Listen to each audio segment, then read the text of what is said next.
Yeah, Fraser, we're approaching what's a really busy time here for both staff and members as we approach the end of the season. Can you maybe touch on some of the support services we're offering to members at the moment? Yeah, it's a really busy time for us and for our team, all our colleagues. Of course, we're coming towards the end of the season and people are getting excited about promotion and relegation and trophies. We have our annual awards dinner in early May, which celebrates the best of Scottish football in both the men's and women's game. But we also, after celebrating the best, we also have to look after those who are going to go through a tough time this summer. Every summer, hundreds of players are out of contract and essentially lose their jobs and are unemployed. So all the work that we've done during the season to encourage players to do personal development, do education, we hope that kicks in for many of them because they might have to go part-time, might have to find a new job. We've also got a great wellbeing service. Diane's come in and has really improved our wellbeing service as well for those that need that type of help. But we've also got a showcase event which is mainly attended by young players who have been released, where they get a week's training and then they have a showcase game at the end of it, which is attended by clubs up and down the country, and they almost all find another club. And we're also looking at the possibility of having a pre-season training camp. So once the pre-season training starts in mid-June, sometimes players don't have a club to go to, so we're looking at giving them access to training as well. So all the support mechanisms kick in to help those who find themselves in need over the summertime. Some potentially exciting developments there for members. For yourself and the legal team here at PFA Scotland, you are always actively challenging in different scenarios.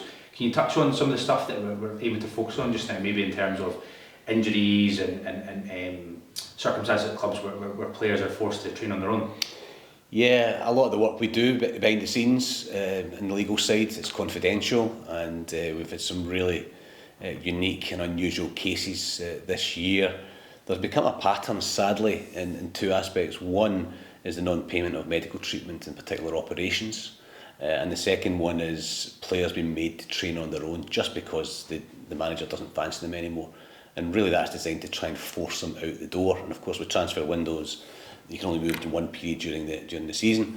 And sometimes people think that being made to train their own is actually okay. It'd be unacceptable in any other walk of life, and it's also unacceptable and it's wrong in terms of decisions that FIFA's legal tribunals have taken, in favour of players, saying no, clubs cannot just simply make players train on their own. We've had circumstances not only in lower league clubs but also to Premiership clubs, and players been told to train with under 15s, under 16s. There's safeguarding issues around there, and that's when our lawyers kick in. We've got a great legal team and external lawyers as well in the union as well, so that's where that kicks in, and every single time the club has to back off because it's a breach of contract, but it's such a sad situation to get involved in, because it's really humiliating for the player, and it really does affect their mental health because they're not being allowed to train with their teammates. They've been treated pretty badly. The other aspect of it is when players get injured, and again, FIFA's legislation, FIFA's decisions at the tribunals are always in favour of players, and they say that clubs must pay for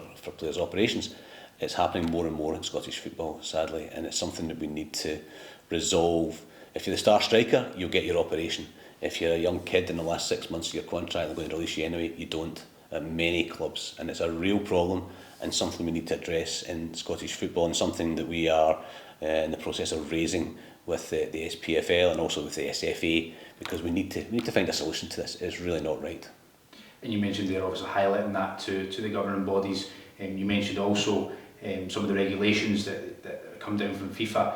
That's something that you of course will be working on with your colleagues at FIFPRO in terms of learning more about this and finding out how we can highlight that and how we can enforce change here in Scotland. Can you touch on some of those experiences you've had when you are out at FIFPRO in Amsterdam? Yeah, I was out at a FIFPRO legal network, which had a whole host of the top football lawyers, sports lawyers across Europe, across the world. Many of them attached to player unions, which we're lucky to have a good legal team in the background as well. And one of the things you do learn is decisions taken. It's called the Disputes Resolution Chamber at FIFA. And that's where players with an international dimension, so a non-Scottish player playing in Scotland, can go to FIFA. And the decisions, 95% of decisions are always in the player's favour, because it's usually the club that are treated badly. So we can take all decisions that are there and put them into a Scottish context as well. So it's very helpful, because change can be slow in Scotland, very slow. The clubs really aren't interested in engaging. It's become clear to us that to make any headway, we're just going to have to take legal case after legal case. We don't want to do that. We want to work with the clubs and find a solution, but I don't think that's going to be a solution. So internationally is very important to players in Scotland. And my role when I'm on the European board of FIFPRO, and also now the World Board of FIFPRO as well, you're engaging with Infantino and FIFA, we're engaging with Alexander Seferin and UEFA to try and do better. And quite often internationally, they're far more open to working with FIFPRO as a players' union to find fair and equitable solutions rather than in Scotland. So decisions taken at international level is where we're focusing, also using the civil courts as well to try and just force change in Scotland. We've spoke about approaching the end of the season, some players coming out of contract, potentially some pre-season camps and our showcase trials as well, which are a great help. But we've also touched upon some issues that players might face in terms of injuries, operations that might not be paid for, and also being forced to train on their own. If someone watching this is affected by one of those issues, how would you let them know to get in touch? Well, we want to know from players. As soon as something happens, they should really contact us. If they're being treated badly or they feel their contract's not been honoured, made to train their own, you have to deal with that very quickly. With operations, we get our lawyers involved and straight away and start to take legal cases. So any member should come to us very quickly with any issue that they have. They'll get direct access and quick access and free access to our legal department, our legal services. We have really good external lawyers, whether it's to do with employment or to do with regulations or whatever else. We have top lawyers as part of our network as well, and we deal with it very quickly. Sadly, it's required, I think, more and more over the years. The longer I've been in this job, the more that we have to have lawyers in place. But as soon as our lawyers get involved and the players know they're getting a top service. Perfect. Thank you, Fraser. Thank you.